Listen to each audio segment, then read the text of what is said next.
This is a trade explainer for Muthoot Finance.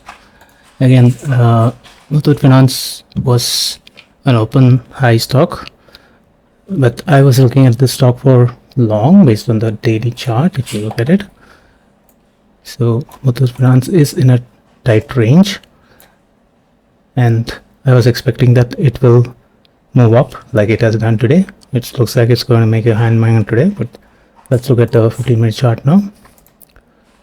So what we need to focus is this candle, right? So this appears to be a complete bear candle,